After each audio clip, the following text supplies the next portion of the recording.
Welcome to the Explainer. Okay, if you've ever felt like your Monopoly game nights drag on until, 3 a.m. and literally threaten to ruin your friendships, well, you are in the perfect place. Today, we're diving into exactly how to play with the Monopoly speed die. We're going to look at the official rules to see how this one little extra piece of plastic can absolutely accelerate your empire building. Here is what we are covering today. Speed die basics, the magic of triples, the Mr. Monopoly roll, catching the bus, and finally, jail and the Mega Edition. All right, part one, speed die basics and core rules. Let's look at how this extra die actually interacts with your regular turn. So the absolute most crucial thing to remember is that this speed die is basically a constant companion on your turn. You roll it every single time you roll your standard 2 white dice. Now, if it lands on a 1, a 2, or a 3, it is incredibly simple. You just add that number to your normal dice total. You get to move a little faster. But there is a really important catch here. The speed die is not used to determine doubles. So if your white dice show a 3 and a 4, but your speed die shows a 3, you do not have doubles. It just adds to your total movement. Why does this matter?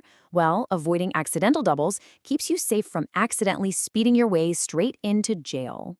Which brings us to section 2, the magic of triples. Because while the speed die doesn't help with doubles, it introduces something totally new. This raises a pretty massive question, right? What exactly happens if you roll 3 of a kind? We just established it doesn't count for doubles, but the rulebook actually says the speed die is used for determining triples. If you pull off the super rare feat of rolling triple 1s, 2s, or 3s, you get an unbelievable amount of power. The player who rolls triples gets to move forward to literally any space on the board. It's like teleportation. You move, you complete your turn, and here's a major caveat. You actually do not roll again. Your turn just ends right there. Oh, and bonus, if your teleportation across the board happens to pass go, you absolutely still collect your $200. It is the ultimate freedom move. And this brings up one of the most brilliant exceptions in the entire game. We all know the dreaded rule, right? Roll doubles 3 times in a row, you go straight to jail.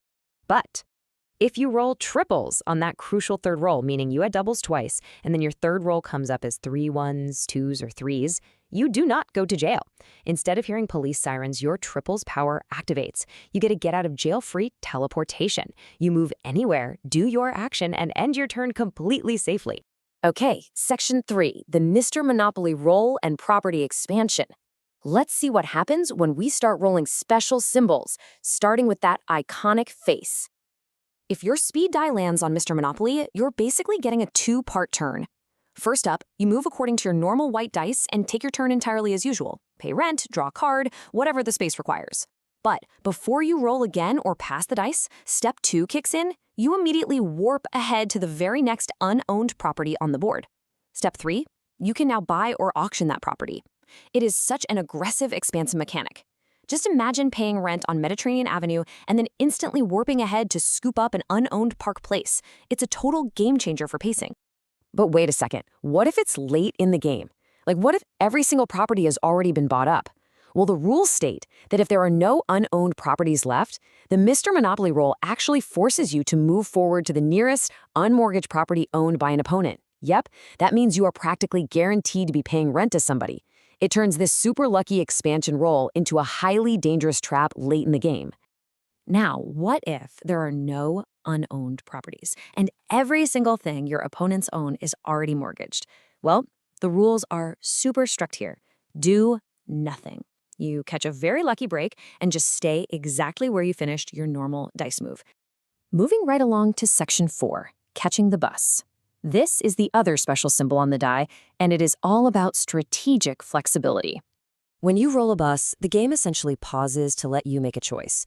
Catching the bus lets you look at your 2 standard white dice and choose exactly how you want to use them. Option A, you can move the value of both white dice added together, just like a standard roll. Or, option B, you can choose to move the value of just one of the white dice. This allows you to completely dodge a massive hotel on Boardwalk or intentionally land on the exact railroad you need to complete a Monopoly. Let's look at an example to make this crystal clear. Say you roll your standard dice and they land on a 2 and a 6, right? And your speed die shows the bus. Well, pulling the bus lets you strategically travel in one of 3 ways. You can choose to move exactly 2 spaces, exactly 6 spaces, or add them together and move 8 spaces. That is just incredible board control. Finally, Section 5, Jail and the Mega Edition. Let's look at how these rules shift in a couple of specific edge cases. This first one is a massive point of confusion for a lot of players, so let's set the record straight right now. If you are stuck behind bars, put the speed die completely aside. Seriously, just ignore it. The rules dictate that the speed die is not used when trying to roll your way out of jail. You are relying entirely on those 2 standard white dice to roll doubles and make your escape. Now, what if you happen to be playing the Monopoly Mega Edition? Well, rolling the bus symbol totally changes. Instead of choosing your dice movement, you take 1 bus ticket from the deck. But if there are no tickets left, or if you just decide you'd rather do this instead, you move to the nearest chance or community chest space, whichever one is closer. It adds this whole different layer of resource management to the whole shebang. So there you have it. The speed die isn't just about finishing the game faster. It's about teleporting with triples, snapping up properties with Mr. Monopoly, and tactically dodging runt with the bus. These rules literally change the entire landscape of the board. So the question I leave you with is this: will the speed die save your friendships by making the game end in under an hour? Or will the newfound power to teleport and steal properties ruin them even faster?